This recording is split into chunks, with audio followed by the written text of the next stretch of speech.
అధిక బరువు అనేక సమస్యలకు కారణం. సాహితీ యోగా ఆన్లైన్ క్లాసులో జాయిన్ అవ్వండి. ఆంధ్రప్రదేశ్ రాజధాని అమరావతిలో తిరుపతి వెంకటేశ్వర స్వామి కొలువు తీరాడు.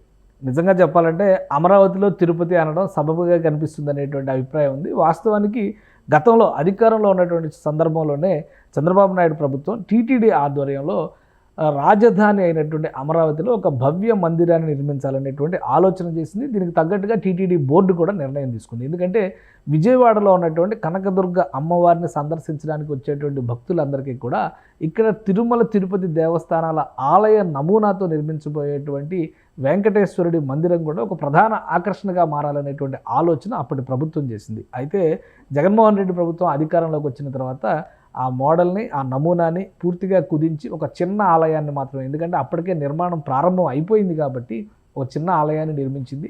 అయితే ఇప్పుడు ఉన్నటువంటి ఆలయాన్ని తీర్థయాత్రా క్షేత్రంగా చేసేందుకు ఆంధ్రప్రదేశ్ ప్రభుత్వం కొన్ని కీలకమైన నిర్ణయాలు తీసుకుంది. దీనికి తగ్గట్టుగా తిరుమల తిరుపతి దేవస్థానం కూడా సహకారం అందిస్తుంది. ఇప్పుడు చూస్తున్నటువంటి ఆలయం వెంకటపాలెం గ్రామంలో, అంటే అప్పుడు గ్రామం, ఇప్పుడు రాబోయేటువంటి రోజుల్లో ఇది అమరావతి నగరంలో ఒక ప్రాంతంగా మారేటువంటి అవకాశం ఉన్నటువంటి వెంకటపాలెంలో తుళ్ళూరు మండలంలోకి వచ్చేటువంటి ప్రదేశం ఇది. ఇక్కడ ఉన్నటువంటి తిరుమల తిరుపతి దేవస్థానంలో నేరుగా తిరుపతి వెంకటేశ్వర స్వామి లడ్డూ ప్రసాదాన్ని ఇక్కడ విక్రయించేటువంటి ఏర్పాట్లని టీటీడీ చేసింది. అలానే వచ్చేటువంటి భక్తులకి వసతులు కల్పించడం పైన కూడా గత 6 నెలల్లో 7 నెలల్లో కూటమి ప్రభుత్వం ఏర్పడిన తర్వాత తీసుకున్నటువంటి చర్యల్లో భాగంగా అక్కడ వసతులు కల్పించారు. గత ప్రభుత్వ హయాంలో ఆ దిశగా వెళ్ళేటువంటి బస్సుల రాకపోకలను కూడా రద్దు చేసినటువంటి పరిస్థితి ఉంది.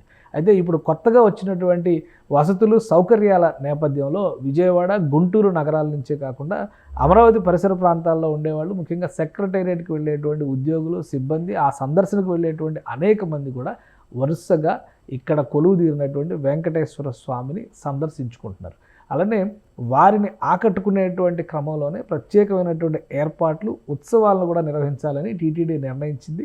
వచ్చేటువంటి సంప్రదాయాలను బట్టి, అంటే కార్తీక మాసంలో కానీ ధనుర్మాసంలో కానీ అనేక కార్యక్రమాలను వరుసగా ఇక్కడ టీటీడీ నిర్వహించింది. దీంతో భక్తుల రాకపోకలు గతంతో పోలిస్తే 200% పెరిగినట్టుగా అక్కడ ఉన్నటువంటి అధికారులు చెబుతున్నారు.